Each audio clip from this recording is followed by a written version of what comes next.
Bonjour, mesdames et messieurs et mesdemoiselles. Monsieur Oleksandr Syrski, le patron de l'armée ukrainienne, ose regarder ses soldats dans les yeux et les mentir. Il est pris en flagrance de mensonge. Il ose regarder son peuple, le peuple ukrainien, dans les yeux et le mentir de façon éhontée. Je n'accepterai pas. C'est pas digne d'un officier de rang. Monsieur Oleksandr Syrski, qui a pris ses fonctions le mois de février passé, en remplacement du général Valery Zaluzny, qui a critiqué fermement la stratégie militaire adoptée par les Otaniens et qui a échoué lors de leur contre-offensive de l'été dernier. Monsieur Syrski, vu l'échec de sa stratégie dans la région de Kursk, vu l'échec de sa stratégie face aux hommes de M. Vladimir Poutine dans le Grand Donbass, il nous sort une explication sans queue ni de tête. Les Américains qui les soutiennent, les Européens qui les soutiennent, qui ont des informations réelles, confirment que l'opération de Kursk a été une stratégie vaine. L'opération de Kursk a échoué, premièrement. Deuxièmement, ils confirment et ils reconnaissent que le fait de diviser les forces ukrainiennes ont fortement joué sur les troupes de M. Zelensky. Ce qui explique l'avancée majeure des hommes de Vladimir Poutine dans le Donbass et tout précisément autour de Pokrovsk. Hier, ils ont pris une nouvelle localité. J'ai moi-même fait une émission là-dessus. C'est reconnu par les Otaniens eux-mêmes. Parce que le ministre de la Défense, le ministère de la Défense russe, hier, n'est-ce pas, a donné cette information, qui a été relayée par les journalistes occidentaux, qui sont les soutiens phares de M. Zelensky et de son Ukraine. Je vous donne pour que vous compreniez qu'il a été pris en flagrant de mensonge. Avant-hier, la soirée, le président, M. Zelensky, lui-même a pris la décision. Il ordonne l'évacuation de plus de 30 villages auprès de Pokrovsk. 30 villages de cette localité.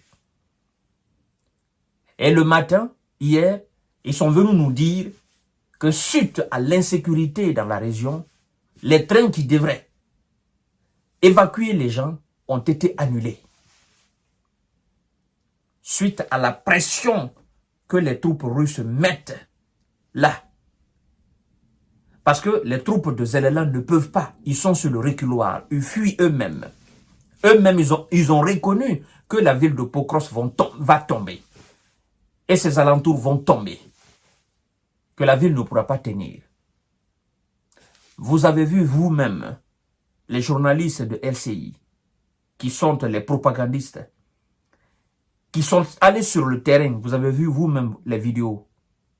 Ils ont interviewé des militaires ukrainiens qui ont reconnu carrément qu'ils sont fatigués et que les Russes sont nombreux, qu'ils ne peuvent pas les arrêter.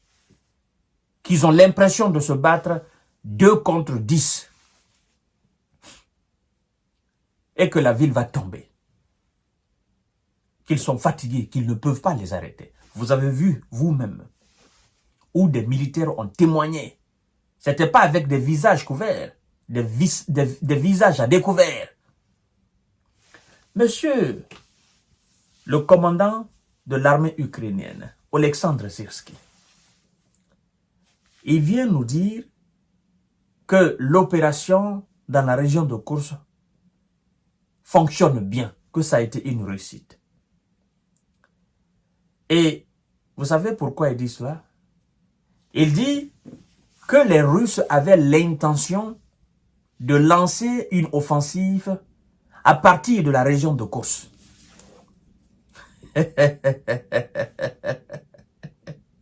Et que c'est leur opération qui a empêché cette opération, cette offensive que la Russie devait lancer à partir de cette région de Kos.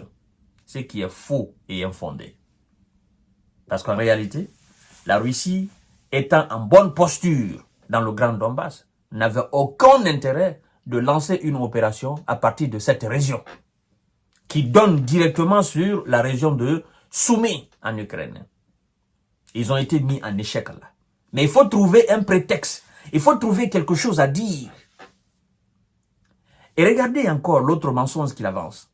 Il dit, je cite, que depuis 6 jours, les troupes russes n'ont pas bougé d'un mètre. Depuis 6 jours. C'est pourquoi je vous dis que ces gens, ils sont dans un monde illusoire. Lui, il dit, depuis 6 jours, les troupes russes n'ont pas bougé d'un mètre autour de la ville de Pokros. Et hier, les troupes russes ont conquis une nouvelle localité. Il n'est pas pris en flagrance de mensonge. Il est pris en flagrance de mensonge.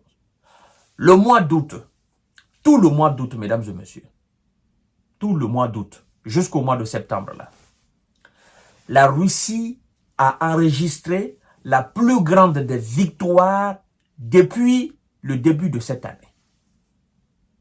Je dis bien, depuis le début de cette année, la victoire ou les victoires que la Russie a enregistrées dans le Grand Donbass, la Russie n'avait jamais enregistré cela depuis le début de cette année.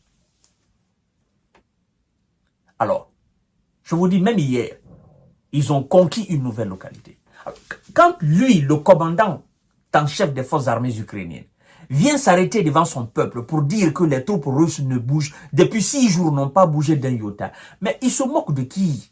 Il manipule qui? Il ment à qui? Il ment à son propre peuple et à son propre armée. Ce n'est pas aux citoyens du monde qu'il ment. Parce que les citoyens du monde savent que les gars, ils sont à terre dans la région de Donbass et dans la région de Kos. Il dit que l'objectif de cette incursion était de faire des prisonniers et de faire sentir la Russie, c'est qu'eux, ils sentent tous les jours. Mais dans cette même région de Kos, vous souffrez là, parce que chaque jour qui passe, vous êtes éliminés un à un. Les blindés sont calcinés. Vous êtes bombardés. Vous êtes encerclés, il n'y a pas d'échappatoire pour vous. Alors, entre vous et la Russie, qui est-ce qui sent la douleur de cette même incursion que vous avez faite? Vous qui aviez des projets de destruction de la centrale nucléaire de Kos. Parce que c'est l'un de vos militaires capturés par les soldats russes qui a fait cette révélation. Il a dit que ça vient de vous, M. Zerski. Il faut reconnaître que là, vous venez de mentir à votre propre peuple. Vous venez de mentir à votre propre armée. Mais les gens savent que ce que vous racontez ne sont que des inepties. Ça n'a pas de sens. Si tel était le cas, que les troupes russes ne bougent pas autour de Pokros, pourquoi alors on demande l'évacuation de plus de 30 localités? Pourquoi?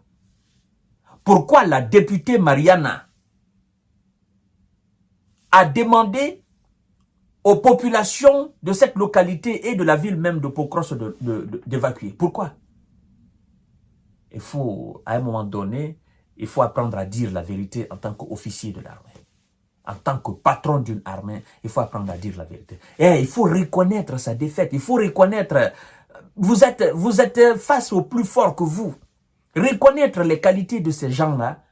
En fait, c'est pas que vous êtes nuls, non. Mais vous êtes moins forts que ceux qui sont devant vous.